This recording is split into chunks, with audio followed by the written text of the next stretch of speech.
आईने नवीनच घेतलेली आहे ही आंबा कापायची पावशी. हिला तुमच्याकडे काय म्हणतात तर आमच्याकडे आंबे कापायची पावशी किंवा आंबे फोडणी म्हणतात. आणि हिचं उद्घाटन हातानेच केला.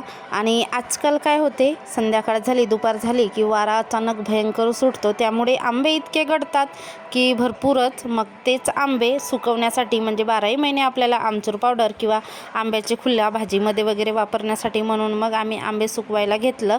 तर मधातच आला होता कार्यक्रमाचा नेवता, तर तिकडे गेलो मग जेवायला. तिकडून आल्यानंतर उरले सुरले जे काही आंबे होते ते कापले. आणि रुद्रांशचे अवतार तर बघा, रुद्रांशने तर सगळं कुंकू लावून घेतला होता चेहऱ्याला. आणि आईला उद्याच्या दिवसामध्ये बनवायचं होतं वड्या, तर रात्रीच तिने डाळ भिजवून ठेवली होती. आणि रुद्रांशचे खेळ तर तुम्हाला भयानकच दिसतील. इथे त्याने रस्ता बनवला होता. आणि आमची गाय बघा, गाईचा वासराचा आता 4था दिवस आहे. आणि भार्गवीसुद्धा आली होती आपल्या मम्मीसोबत. तर भार्गवीला बघून मग गावी जायची तयारी कॅन्सल करून रुद्रांशने आजच्या दिवस अजून थांबवून घेतलं होतं. नंतर गेलो आम्ही संध्याकाळी थोडासा शेतामध्ये फिरायला.